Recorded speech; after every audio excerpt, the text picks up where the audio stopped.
Gyvenimo ilgaamžiškumo, tai yra gyvenimo magijos paslaptis.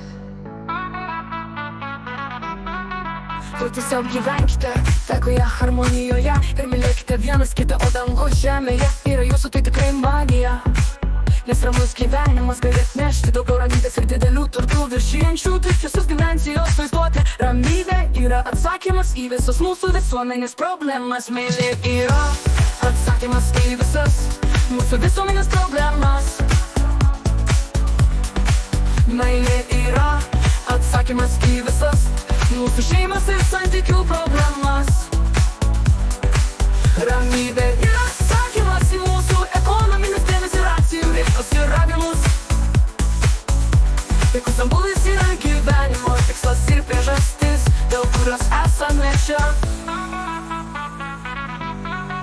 Tai neleiskite, kad tai jūs apimtų ir neleiskite, kad karas ir kitos tragedijos trukdytų jums jausti ramybę. Šie įvykiai yra tik gudrybės, kurios atitraukia jūs nuo ramybės, kuri jau egzistuoja kiekvienam iš jūsų.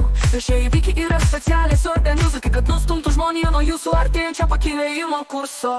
Tad ir kas nutiktų mūsų pasaulyje, išlikime ramus ir susitelkę į savo sielą ir pajuskime ramybę. Bet tik per jausmus gali atsirasti ramybė. Laikykite šią ramybę ir leiskite jį išsiskleisti į jūsų paviršių ir palieskite kiekvieną sielą, su kuria susiliečiate. Taip jūs skleidžiate taiką ir atremite tamsą aplink mūsų žemę. Kad šviesos jėgų čia yra daug supančių mūsų. Į žemę ir kiekvieną vyrą, moterį ir vaiką. Centrinė saulė atsiuntė angelų legionus, kad vadovautų ir apsaugotų mus. Nes į žemę ateinančios energijos dabar yra tokios galingos, kad viskas, kas nėra meilė, yra išstumiama į paviršių, kad išgydytų. Bet gyvenkime taikoje ir meilėje, tai mūsų kelias yra ramybė, tai kelias į gausą. Jei nori būti laimingas, turtingas ir gyventi pilną ratį gyvenimą, išmok mylėti, nes savanoriška yra meilė. Ir pradėk nuo savęs, pamilk save, kad galėtum tą meilę skleisti į pasaulį. Tegul jūs visus lydi meilė,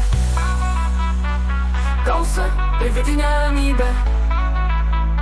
Laiminu jūs visus nenuodė.